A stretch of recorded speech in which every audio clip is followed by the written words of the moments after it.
Hi, and welcome to a new dialogue on the topic of good ideas with good people.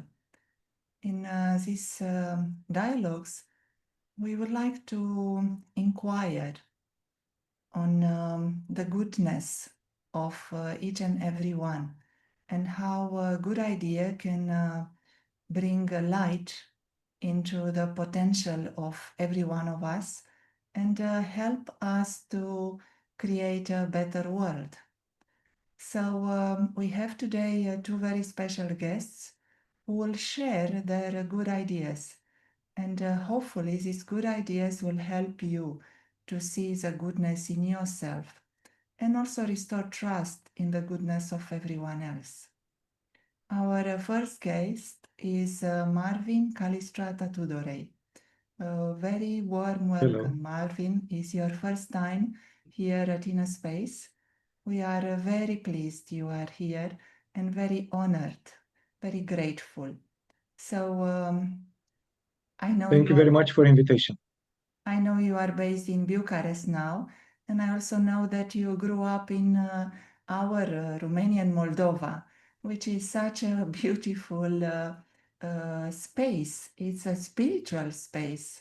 And of course, we all remember Ion Creangă and Mihai Eminescu are the first names that come to my mind, make my heart very, very soft, as it is such a beautiful space, both geographically and spiritually. So I know you have been through a very interesting journey from being an engineer, working with humans and children. You told me you worked for a while, and then now in a career that is very much outwards oriented, very much oriented towards TV shows and political commentaries and writing a lot. So we are very, very happy to have your ideas today and to have your presence with us. We really, really appreciate your dedication to a higher cause. So very Thank warm. you very much, Ioana. I'm very honored about your presentation. Indeed, my basis in the inner space, like it is your name, is on spirituality. But in these very turbulent times, I considered it is useful to help by saying the truth in this political field. It is a very difficult, very tough domain. I mean, there are a lot of lies, a lot of fight. I mean, in the field of ideas, and that's why we need to help this domain. Indeed, the spirituality is very important because it is like a fundament of everything what happens. From the causal plan, it reflects in the astral plan and then in the physical plan. But sometimes we need to act directly, in my opinion, in the physical plan. And this is what I did for a period. We had the elections in Romania, and a lot of people were involved in this. Good, good, very good. So thank you for being here. I will introduce Neville and then I will invite both of you to have a dialogue and maybe prompt you with a few questions. So welcome, Neville. You may be for the first time for these dialogues and we live at the same place in near Oxford in Global Retreat Center. And I know Neville for almost 13, 14 years since I have started the spiritual journey with Brahma Kumaris. He used to visit us in Cambridge. And I always appreciated the wealth of knowledge that Neville has. He is describing himself as a former medical journalist and a writer. And I even brought here one of his books. He has many books that he has written, even on this path and before being associated with Brahma Kumaris. So a great mind with a lot of experience and a very generous heart. I experienced in the last few years his generosity, his kindness, his loving nature, as well as a very, very good mind. A lot of attention to detail and a lot of scientific maturity. So, very warm welcome, Neville. And I would like. Thank you, Joanna. Yeah, I'm struck by, I think I'd found out that your name means divine grace. Is that right? Maybe you have seen that. I know my name means there is no one between the soul and God. Mm. That is what someone told me in India. Oh, But it is a matter of interpretation. oh. So, my first question to you would be, both of you can answer and then maybe have a dialogue. The first question is, what is your good idea? What is your good idea for the community, for society? A good idea that will help others to restore their trust in the goodness of themselves and of others. Who would like to start? Marvin, would you like to begin? Sure. So I think for society it's very important to become aware as individuals, both and as society, to become aware that we are all connected through our consciousness. The consciousness is the basis of everything. The consciousness is the manifestation of God, and it is everywhere, in the vastness and in the deepness. Everything is fundamented by this divine consciousness. And if we take a look at science, we can see that the manifestation, the universe, is made by a condensed energy. The matter is a condensed energy. And the energy itself is a so-called condensed consciousness. So that's why we understand that basically we are all consciousness. And we can connect very well to each other through the processes of resonance. And when we raise our level of consciousness, we go beyond this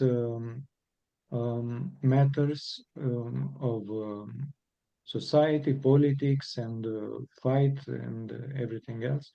And we discover a sense, a flow of consciousness that is very easy to connect through making good. So my suggestion to everybody is to make the good in everything in our lives, and we will discover the joy of being connected with everything and ultimately with God. So this is my, for the beginning, the good idea. It's great, and actually resonates very much with what I was thinking I would outline as a good idea, although it starts off in a, as you might expect from a journalist, in a slightly negative tone, where the idea, as I kind of framed it, was that the greatness of the human spirit is compromised by widespread acceptance of the survival of the fittest philosophy that grew up around 19th century colonialism. And I've, associated with that, I'm thinking that the way to overcome that compromising of the human spirit is to study and promote a new paradigm, which is emerging even in science, much as you've just described. They call it the consciousness-based paradigm or post-materialist science. And I'm not completely clear on how far it extends. The way you spoke of how everything is this condensation of some kind of deep energy, that was beautifully expressed in a video I was watching recently about quantum field theory, which is very much a front runner theory about the nature of reality within physics. And the speaker concluded that the universe is made of the same basic stuff. And we're all simply a series of excitations in it. That this is like an equivalent of what you referred to as these condensations. So when someone says we are all one, or that we are all connected to the universe, this isn't just a fanciful idea, but it has real physical meaning. He was saying that everything, and in the view of this speaker, even our thoughts, dreams, and ideas are composed of excitations in the same quantum fields. And all of these fields extend to not only all of space, but all of time. So the universe is made of the same basic stuff. This is orthodox physics, and associated with that is a slightly lesser expression of this paradigm, which comes from people like Carlo Rovelli and others, physicalist people, physicists who are physicalist in their outlook. There are also now physicists who are deeply spiritual in their outlook, like Federico Fagin and Donald Hoffman. There's some very interesting work going on in this new paradigm, but definitely even among orthodox physicists, they're saying that the material world, which we think of as being so tangible and fundamental, is not fundamental at all. It emerges from information that collapses the possibilities offered by the quantum equations. Everybody is probably familiar with the idea of the quantum world being much fuzzier and less certain than the conventional classical physical world. So the quantum world offers these possibilities, and the emergence of actual particles requires information. It gives form to the possibilities offered by the quantum equations. And those forms are what we experience as the physical world. But it's nothing like as fundamental as we have in our brains. Actually, the information is what is giving rise to these physical forms. And at the moment, orthodox physics doesn't say where that information comes from. It just says, yes, it has to be there. But the consciousness-based paradigm says there's a deeper level of reality that holds the information, which then manifests this physical world and all the things in it.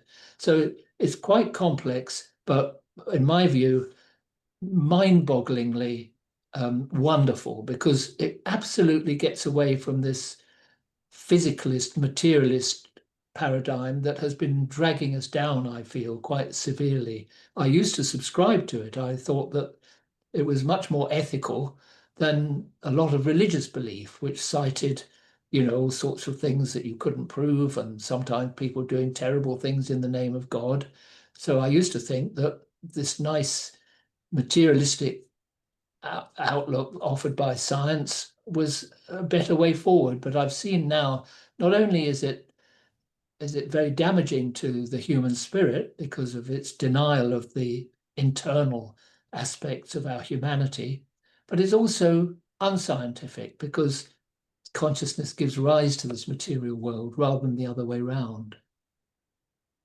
Hope that is making some sense. Yes, Absolutely. So, Neville, I would like to underline that for the viewers, I think it's much easier to approach the spirituality through science.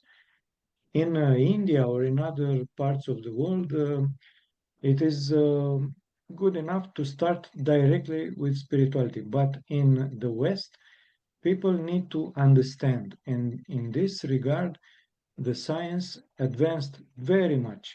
So the paradigm has shifted because if, let's say, 100 years ago, the universe, or 200 years ago, in the time of Newton, the universe was seen as a big watch that has a mechanism like wheels that are rounding over and over again. Now, the science discovered that the universe is not like a watch, but as a thought. Actually, exactly this observation was made by a Nobel Prize laureate 100 years ago, James Jean, who said exactly like this. We understand now that the universe is not like a watch, but like a big thought. So this is a huge change of paradigm. And in this huge thought, we are part of it because many people are still having this tendency to make this approach at themselves that I am a body with bones, with blood, with flesh, and my life will end after, let's say, 70, 80 years, or maybe more, who is luckily. But no, in essence, we are all consciousness. The consciousness transcends the space and time and materiality.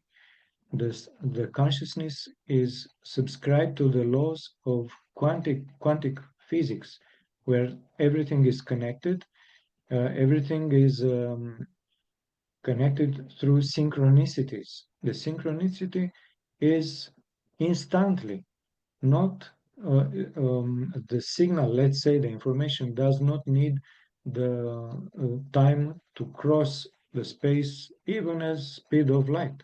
No.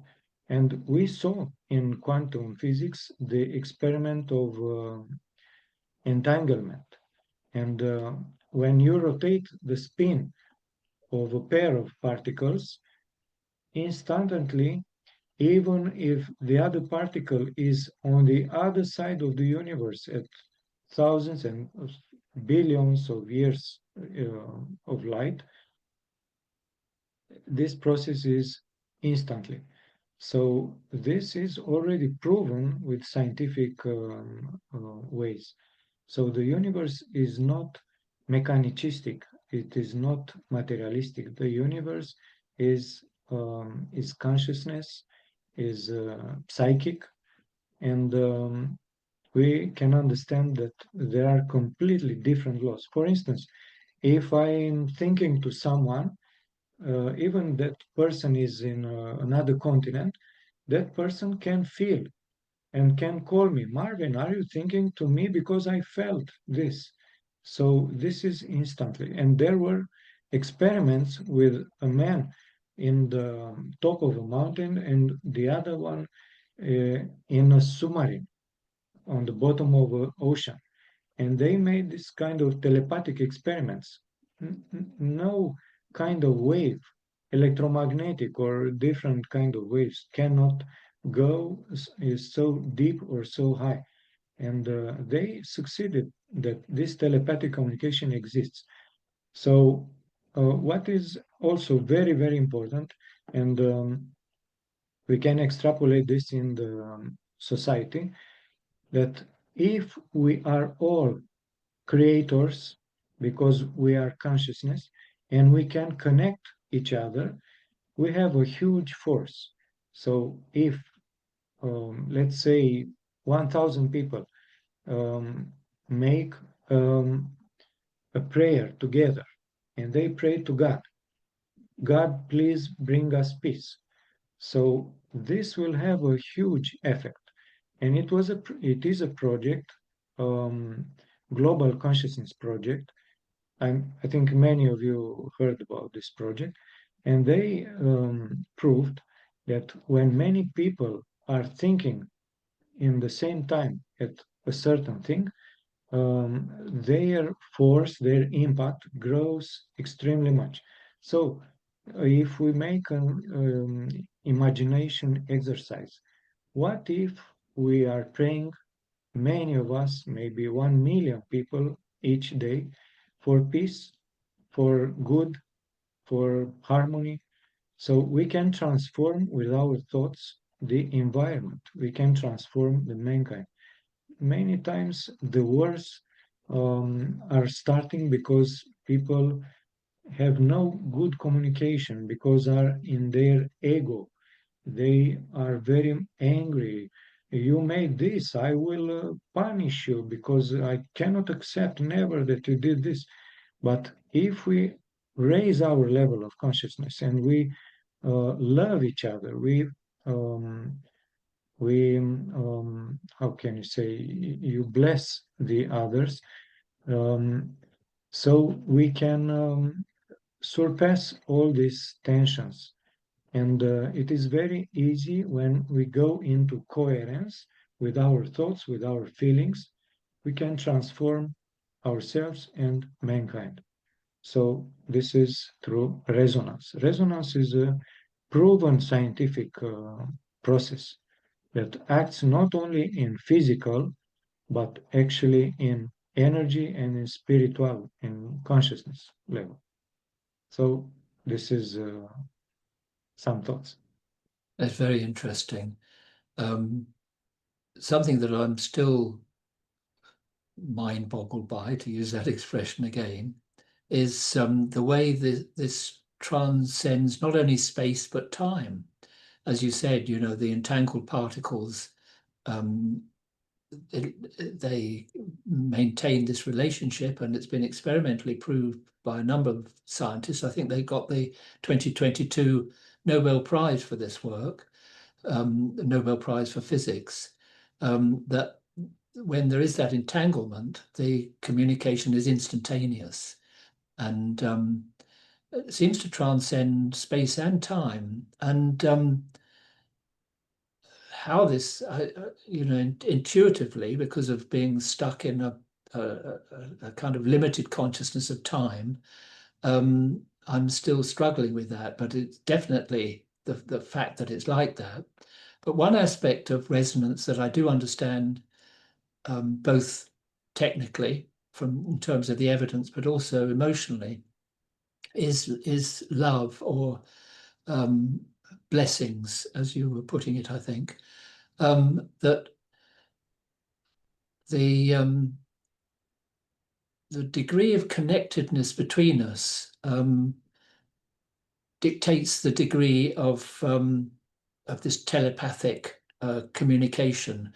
It's well known that among emergency services, that if, say, there's a disaster at sea, and they've been searching for survivors, but announce that they're going to give up, and then a mother calls and says, I've seen my son clinging to a piece of debris from the wrecked vessel, please continue. It happens often enough that will turn out to be a genuine telepathic insight, that they will always take that seriously. And I remember some work done many years ago and described at a consciousness conference in Mexico, actually. Jacobo Grimberg, something like that, is the name of the researcher. And he had couples with varying degrees of relationship, ranging from casual relationship through to deeply in love. And he found that when he separated them and stimulated a thought pattern in one of them, even though they were separated, like in Faraday cages, you know, that no conventional communication could reach, that they picked up what the other one was doing. He actually monitored their brain waves and showed that the degree of fit increased according to the degree of love between them. And in a horrible note of something similar, during the Cold War, I believe that there were means of sending messages to submarines whereby sailors were equipped with the babies of a mother rabbit.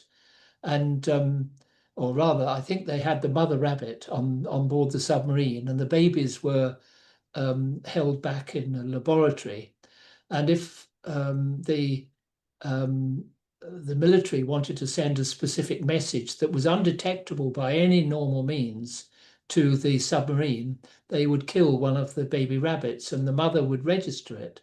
And so this was also another demonstration of this subtlety of the deep connections between us, but they grow stronger according to the degree of love. And that's why I'm sometimes frustrated with my own lack of love. You know, certainly since embarking on a journey of away from atheism and materialism towards these deeper understandings and practices through meditation,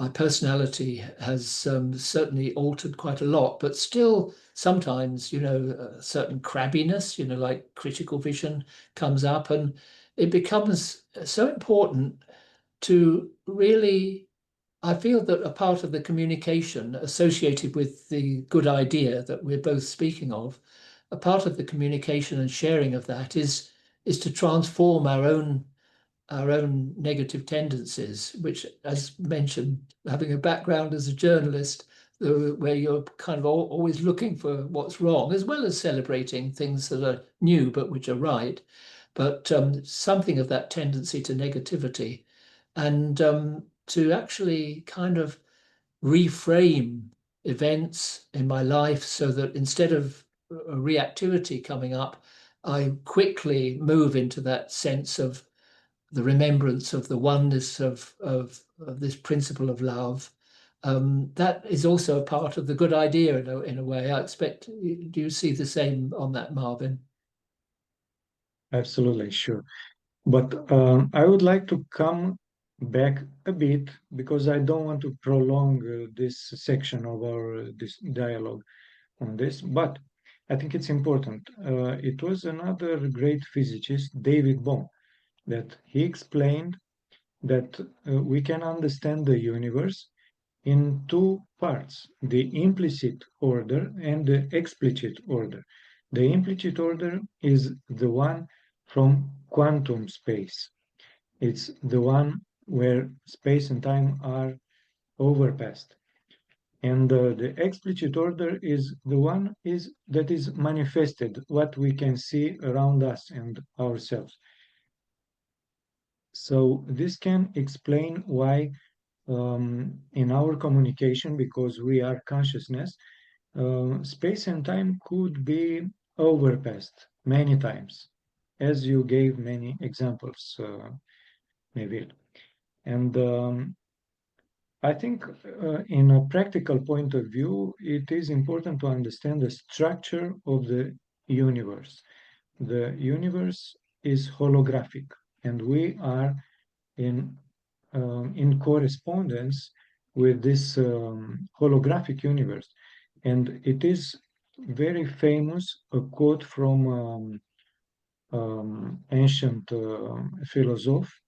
Um, and there are some Smarald tablets, Hermes Trismegistus. He said, what is up is how is down. What is down is how is up, to fulfill the miracle of the whole, of wholeness. And this is an expression of this holographic universe. And we can see many examples. For instance, in our eye, every organ is projected. So the part is in whole and the whole is in part. In our palm, in many parts in our ear. And these are expressions of holographic universe. So I said about the structure of the universe and ourselves that are a holographic reflection of the whole, has three main domains. The most grossier is the physical realm. And we are, as we see, flesh, bone, blood. So these are parts of this physical realm. But beyond this, it is another level where our soul goes after death. It is the astral plane. And during our sleep, many times we go with our astral body outside the physical body and we have real experiences in this astral domain. And beyond this astral domain, the third domain is the so-called causal plane.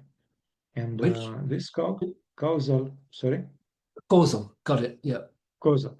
Yes, this causal is the domain where there are the force idea of God, the attributes of God. For instance, the willpower, the attribute of love, the attribute of compassion, and many others. And through meditation, through prayer, we can raise our level of consciousness and we can awake our soul. This is a landmark in spirituality, the awakening of the soul. This is higher than ego. Ego is selfish. I want money, I want a house, I want a car for myself. Everybody is in pain. I don't care. I am very well. So this is the mentality of ego. When we go in the soul, the awakening of the soul, we can feel this flow of sense, of beauty, of good that is everywhere. And our happiness is to be in connection with this flow. If I do something good for another person, I help, I save someone, and I'm doing this not for me to show, look what I did, I'm a hero. I'm doing because my heart wants to help that person, to offer my compassion, my love. And that means that such a person is in this level of consciousness of awakening the soul.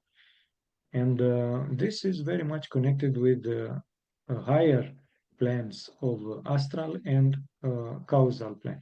And beyond these three domains is the so-called Atman. It is the spark of God that exists in each of us. I have this spark in myself, and you also have it. Everybody has this spark. This is a spark of divine light. And when we become aware, we are getting in so-called illumination.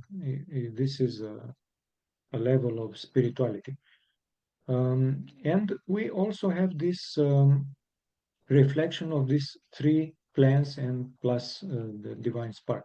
So I have a physical body, I have an astral body, and a causal body. And of course, the esoteric literature describes in details these plans and these bodies that human being has. And I also want to underline an experiment that was made by in Australia about 10 years ago. It was a huge dry. It was no rain for many months, and everything was in danger. I mean, the agriculture was in collapse.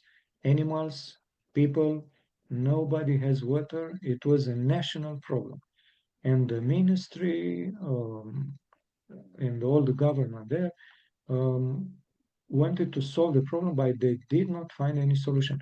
And in that period, two scientists um, from the West were in Australia, Greg Braden and Bruce Lipton. And they suggested to the Australian government, what if you set a day for praying and you inform all the people through media, through schools, university, through all means possible, that on that specific day we are going to pray and it will rain. And people were trained to feel the rain on their skin. They can hear the rain. I mean, it is not just a projection in future. It will rain. It is now. And they were taught to think on that specific day, it will rain. And they made this campaign. And indeed, on that day, when many thousands of people prayed uh, for rain, it rained. And it was such a strong rain that it flooded all the environment. Not in a catastrophic way, but it was an abundant rain. So this is an example what we can do with the environment. We can shape with our consciousness because we are creators. We have a huge force. What these entities, negative entities that we are struggle on, this on political field, on economic and so on, they want to low down our level of consciousness because if they manage to make us believe that we are weak, we have no power, we are very poor, we want to pray to the government, please give us some money for this, for this, for this. They can control us, but they don't want us to know and to believe that we are creators with our consciousness. Because when we are connected with divine light, we are invincible. And especially when we are united through these processes of resonance, we can make a revolution of consciousness. And we can make very easily the humanity to get into peace and prosperity. I would like to maybe ask a final question. A very, very interesting dialogue between you, Marvin, and Neville. I'm aware a little bit of time, so maybe in the last 5 minutes, and then we will have 5 minutes meditation. We would like to pinpoint your amazing discussion and ideas and very beautiful invitation to understand the depth of our potential. Our potential is truly angelic. We are not humans, we are angels in disguise.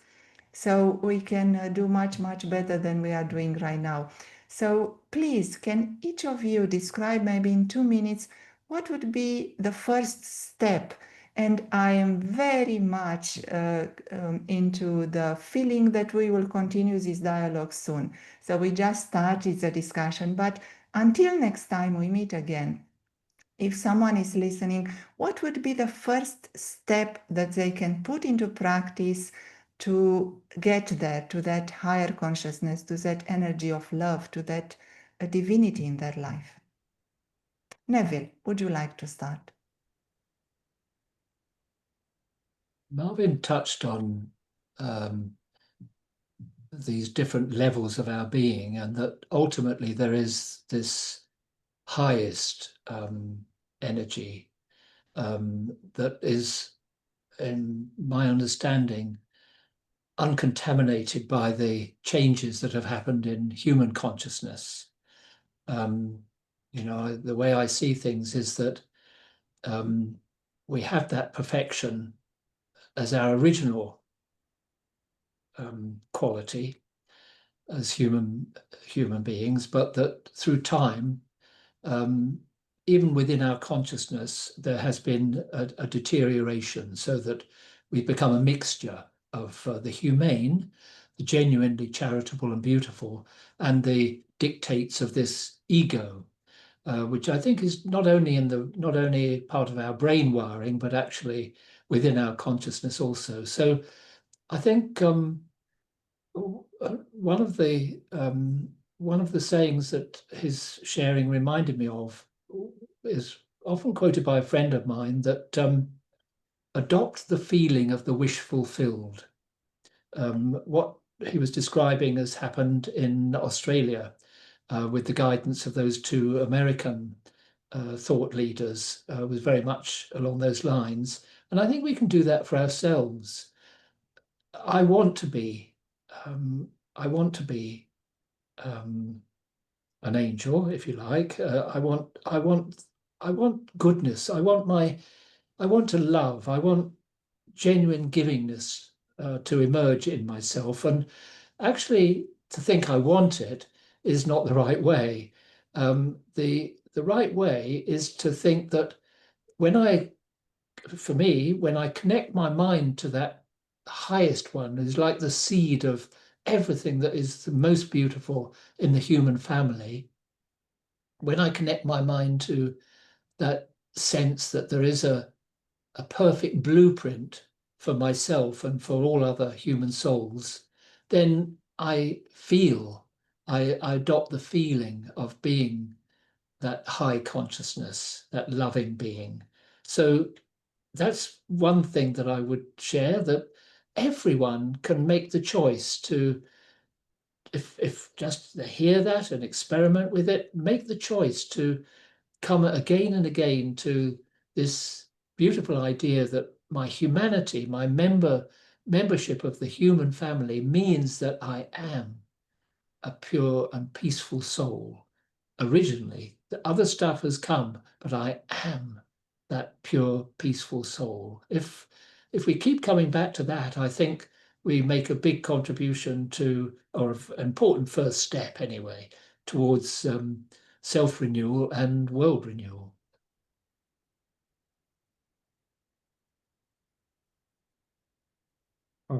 Yes. Ioana, I would like to offer to our viewers something very concrete and very practical. So this is connected with how should we act in accordance to God's will. And a suggestion for this, because we can have different impression what is good and what is bad, but there is a criterion that can help us very much. So this criterion is called consecration, and it is part of Bhagavad Gita, where Krishna thought explained to Arjuna how to act. It was a very delicate situation for Arjuna. I will not go into details now, but the basic of this, how to act in a divine way, are put in Bhagavad Gita. So, when we want to do something very important, it is very recommended that in the beginning we set our intention and we make a short prayer to God to offer the results of that action to God for the benefit of mankind.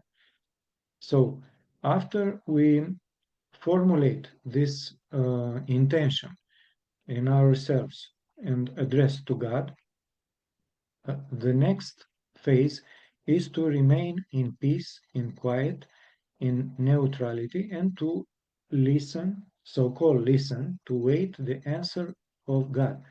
Because there are different possibilities.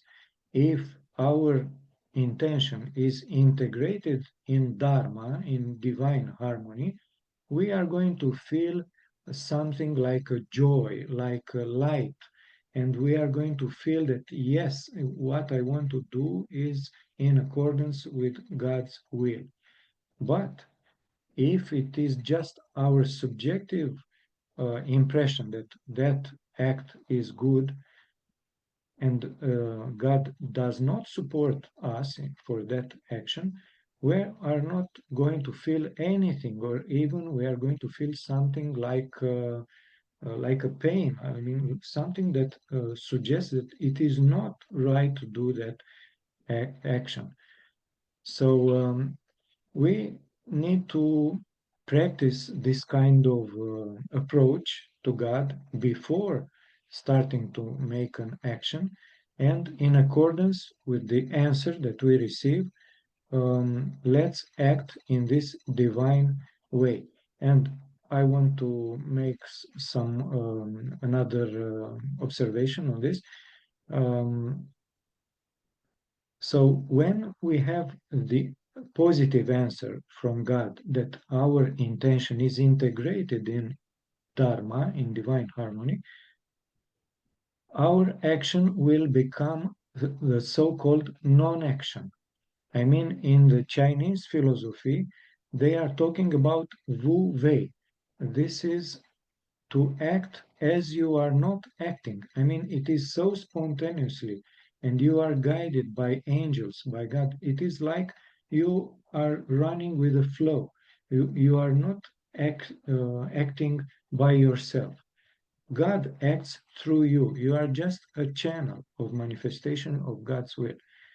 And if we act like this, we are not uh, going to take the karma, the fruits of that action, because it is important to understand that even if we do a good act, but if we do not consecrate that the fruits of that action to God, we are going to take the fruits of that activity. But if you consecrate, you are free of karma. And of course, if we do without consecration a bad thing, our karma will be very bad. And in accordance with the astral movement, the effect will repeat. And this is karma. You are going to suffer the effect that you created it in this life or in next one. So this is my suggestion to understand what is karma yoga and especially what means to offer the fruits of that action. Great. Thank you. Thank you very much, Marvin. Very clear. Thank you, Neville. Very inspiring. As I said, I feel it's just a beginning of a discussion, and I can see how it can evolve in time. From the bottom of the heart, many, many thanks to all of you. And already the invitation here from the heart, please do come back. Let's continue this dialogue. Let's see further into the possibilities to change ourselves and help others to feel that happiness. So I would suggest we have a few minutes of meditation now. I'd like to invite Aldous to speak a few words. And in this meditation, I'm sure she will invite us and we can guide our thoughts towards everyone and for the well-being of everyone. Any final words from Elise as well, who was here with us today? Thank you, Neville. I know you may need to join another call, so thank you very much. Let's have a few minutes of meditation. Elise, you want to say something? Was very interesting, and I like very much this conversation. Thank you. Aldous?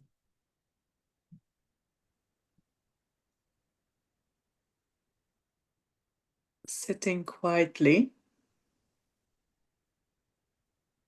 I withdraw my attention from my physical limbs and senses.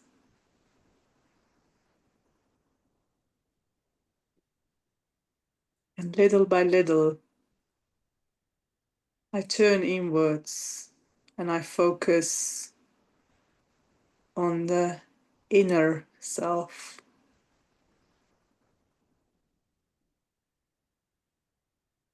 Self who is listening through these ears,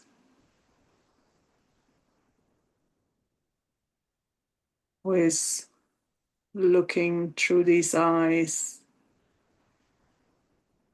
who has been speaking through this mouth.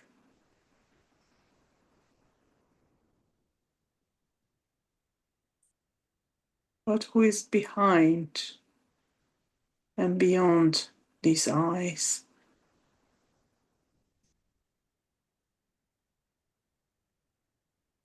In the center of the forehead, an eternal spark of life energy.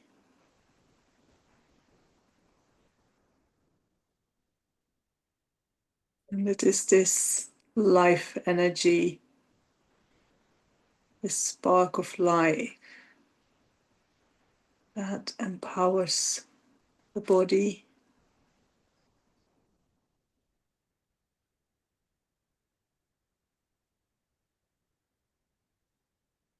I am a non-physical being, an eternal point of light.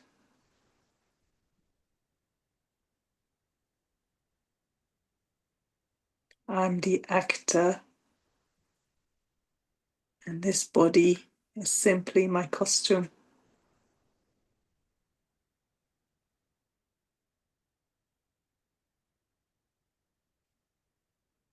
I focus my thoughts on the point in the center of the forehead.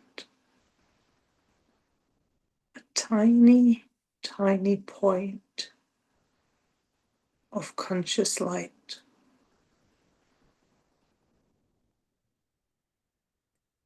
And the more I focus and concentrate my thoughts here,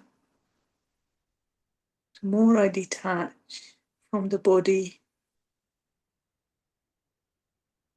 and the senses.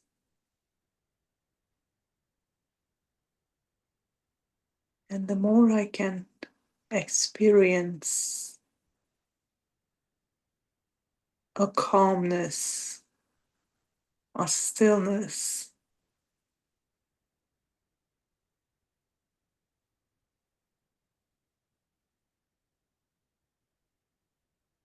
I am a conscious, radiant being of light.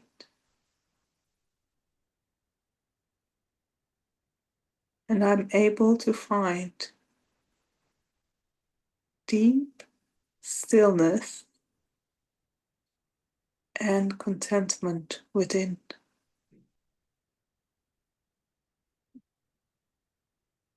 My true self, the real I, is an eternal, pure,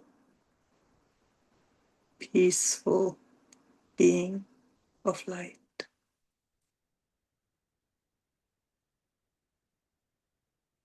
And in this awareness, it feels as if I'm connected with an ocean of peace. I'm connected with an ocean of love.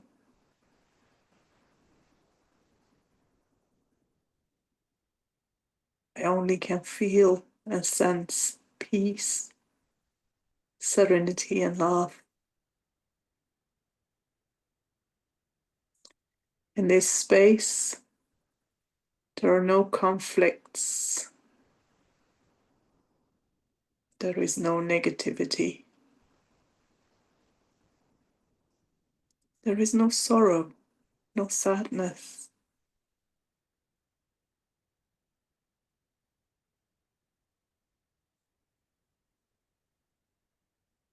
As I ponder deeper and deeper on these thoughts, a deep sense of silence comes over me and radiates into the surroundings, in the room that I am,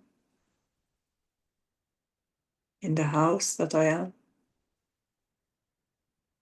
in the street that I live, in the city that I'm part of. It radiates even further to the whole country, to the whole continent. Just waves and rays of peace to all the continents in the world. Just with one thought, I can radiate waves of peace into the world.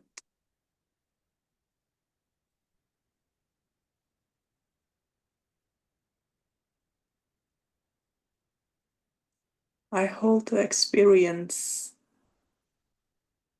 and the lightness of this silence whilst returning back into my body and into the room. Om Shanti. Om means I am, and Shanti means a being of peace.